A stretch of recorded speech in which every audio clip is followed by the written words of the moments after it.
Bonjour, bienvenue au Talk Orange Le Figaro. Aujourd'hui, nous recevons Nicolas Dupont-Aignan, président de Debout la République et candidat à la présidentielle. Nicolas Dupont-Aignan, bonjour. Bonjour. Merci d'être avec nous. Nicolas Sarkozy, si on en croit un sondage Opinionway paru dans Le Figaro de ce matin, a convaincu 55% des Français. Est-ce que vous avez fait partie est-ce que vous faites partie de ces 55%? Non, parce que les solutions... Enfin, il n'y a pas de solution dans son propos. Il y a le renoncement. Et plus grave, il y a une politique qui va précipiter le continent européen et la France dans une récession qui ne réglera rien, bien sûr, et un défaitisme colossal vis-à-vis de la Chine, qui augure de très mauvaises heures pour notre pays. On va parler de la Chine tout à l'heure. Aujourd'hui, les bourses européennes ont replongé après une euphorie après l'émission. Qu'est-ce que vous attendez du G20 qui a lieu à Cannes jeudi, vendredi? Rien. Vous ne pensez pas que les décisions prises pourront inverser la tendance économique? Mais il n'y a pas de décision prise. Je fais le tour de France et je rencontre les maires. Il y a un maire qui m'a dit de manière très juste, ils remplissent un tonneau mais ils ne bougent pas le fond. Eh bien, il avait raison. Ce qui est extravagant, c'est de voir à quel point les dirigeants européens nient les lois de l'économie réelle. Car on peut pomper, endetter, surendetter, pomper le contribuable éternellement, si on ne règle pas la cause profonde des déficits et de la dette, on n'arrivera à rien. Or, il y a deux causes fondamentales au déficit et à la dette. La première, c'est l'euro trop cher qui asphyxie les économies du Sud et l'économie française. Et la deuxième, c'est le libre-échange déloyal qui pousse aux délocalisations. Quand un pays comme la France a perdu 1 million d'emplois industriels en 10 ans, je ne cesse de le répéter, ce sont des recettes fiscales, sociales en moins, et c'est ça la cause de la dette. Il faut donc tout faire pour restaurer la compétitivité française, et pour cela, il faut oser se protéger. C'est tout. Or là, il n'y a rien dans le sommet. Une des solutions aussi, c'est ce qu'on avait appelé la TVA sociale. Vous êtes favorable à ce mécanisme? La TVA sociale se substituerait aux charges sociales. Elle ne va pas apporter des recettes supplémentaires. Donc, le problème de fond n'est pas réglé. J'ajoute... Ça taxerait les importations, ce qui n'est pas le cas aujourd'hui. Oui, bien évidemment, mais ça ne règle pas le problème du déficit budgétaire. Et cela peut les taxer sur une petite somme. Le point clé, c'est qu'avec un euro trop cher, un libre-échange déloyal, nos entreprises délocalisent toujours plus. C'est l'hémorragie d'activité sur notre territoire.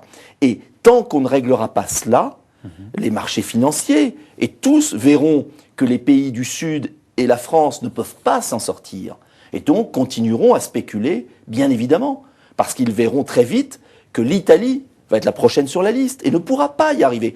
Sauf à tuer les peuples, comme ils ont commencé de le faire en Grèce, à prévoir toujours plus de sacrifices, sans corriger la cause du problème, sans corriger non plus un système financier fou qui se voit toujours renfloué sans conséquence. L'euro fort, c'est aussi parce que la politique française est calquée sur la politique allemande. C'est une erreur, selon vous C'est un crime économique.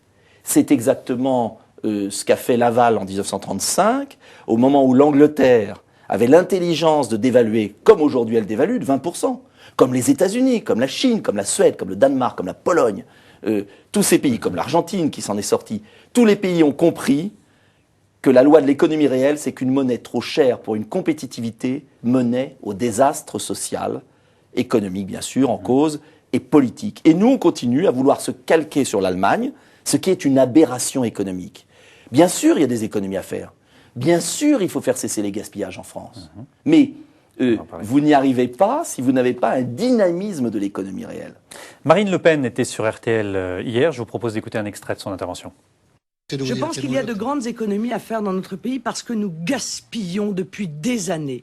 Les grandes économies à faire, elles passent d'abord par des économies sur l'immigration. On arrête de faire entrer 203 000 étrangers en situation légale dans notre pays. On supprime l'aide médicale d'État.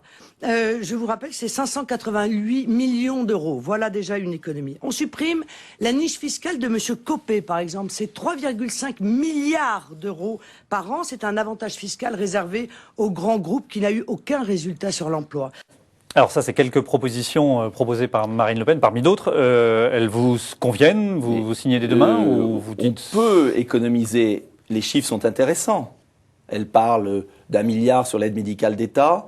On peut sans doute pas faire autant, mais disons qu'on peut faire. Elle parle de 2 milliards etc. On voyait qu'à chaque fois qu'un homme politique propose des économies, il est sur moins de 10 milliards. Parce qu'on ne sait pas faire au-dessus.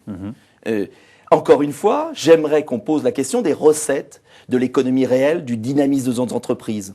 Si on ne comprend pas que pour sauver les finances de la France, il faut se préoccuper des recettes et non pas croire qu'il y aura un gisement extravagant de dépenses à supprimer d'un coup, on passera à côté et on partira dans ce que j'appelle le déclin permanent du Portugal de Salazar, qu'on a bien connu dans le passé, c'est-à-dire cette politique malthusienne qui fait croire qu'il y a des économies, il y en a, mais ces économies n'ont rien à voir, par exemple, avec les 30 milliards qu'ont pris dans la poche du contribuable le gouvernement avec la complicité du Parti socialiste pour donner à la Grèce, c'est-à-dire aux banques en Grèce. Ça, fallait pas le donner. Et ça, c'est 30 milliards. Alors d'un côté, 1 milliard, 500 millions, les 60 000 professeurs, les policiers dans les commissariats qu'on supprime. C'est-à-dire qu'on se bat sur des bouts de chandelle. Et de l'autre, on a notre économie réelle, nos entreprises qui sont en train de partir et de crever. Sur la proposition de faire venir de l'argent de Chine pour abonder le fonds européen, vous avez parlé d'argent sale. Oui. Qu'est-ce que vous sous-entendez? Qu'est-ce que vous avez voulu dire en parlant d'argent sale à propos de la Chine? La Chine a sous-évalué sa monnaie de 50%. Ça veut dire qu'elle a triché avec toutes les règles du jeu. Elle copie nos produits. Elle esclavagise son peuple. Elle pollue l'environnement et la planète. Nous, on s'impose des taxes carbone. J'ai visité une entreprise dans Lyon, taxe carbone 2 millions d'euros. Et on laisse cette concurrence déloyale se faire, c'est-à-dire, j'appelle ça l'argent sale de la misère, du nivellement par le bas. On ne se défend pas, et après, celui qui a triché vient soi-disant nous aider, c'est-à-dire nous mettre prisonniers chez nous. Et pourquoi l'Europe refuserait l'argent de la Chine, là où les États-Unis l'acceptent et au fond ne s'en portent pas si mal? Eh bien justement, les États-Unis sont prisonniers de cela. Et si les États-Unis n'ont pas mis en place un protectionnisme minimum pour sauver leur industrie, c'est parce qu'ils sont tenus à la gorge par les Chinois. Alors je dis simplement, ne faisons pas et ne commettons pas l'erreur des Américains. Nous ayons l'intelligence de nous protéger, c'est pourquoi je serai le candidat en 2012 du protectionnisme. Protégeons nos industries, élevons des droits de douane. Nous avons un tel déficit vis-à-vis de la Chine, près de 200 milliards d'euros au niveau européen, que nous pouvons le faire. Un petit pays comme l'Argentine l'a fait, et les Chinois ont cédé. Ils sont venus fabriquer des choses en Argentine. Je ne vois pas pourquoi nous ne pourrions pas le faire. Et vous, ce protectionnisme, vous le faites au niveau français uniquement? Parce qu'on sait qu'au niveau européen... Au niveau européen avec ceux qui le veulent, au niveau français quand il le faut. Mais si on continue comme ça, est-ce qu'on peut imaginer reperdre encore 1 million d'emplois industriels dans les 10 prochaines années? Si on accepte ça, c'est la révolution en France. C'est la faillite de l'État et c'est la révolution. Moi, je ne souhaite pas ça pour mon pays, je souhaite qu'on ait une vision positive des choses. On peut sortir la France du pétrin. Il faut se protéger, il faut sortir de l'euro, il faut baisser les charges sur les PME, il faut remettre le système bancaire au service de l'économie réelle, de nos artisans, de nos commerçants. En un mot, il faut une politique de compétitivité. Vous êtes candidat en 2012, oui. Vous attendez les 500 signatures, oui. Vous avez déjà commencé à avoir les promesses, vous êtes sûr d'avoir les 500 signatures? Je fais confiance aux maires. Oui. D'ailleurs, je suis à plus des 2/3, plus de 380 aujourd'hui. De promesses. De promesses signées, qui peuvent être transformées bien sûr le jour J. Il en faut près de 600.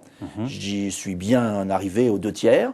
Et je fais confiance aux maires pour qu'il y ait d'autres voix dans la présidentielle que les voix qu'on entend toujours et qui sont des voix qui finalement appliquent le même projet politique, à l'exception de Mme Le Pen peut-être, de M. Mélenchon et d'autres. Mais je veux qu'on ne soit pas obligé de choisir aux extrêmes pour changer de politique.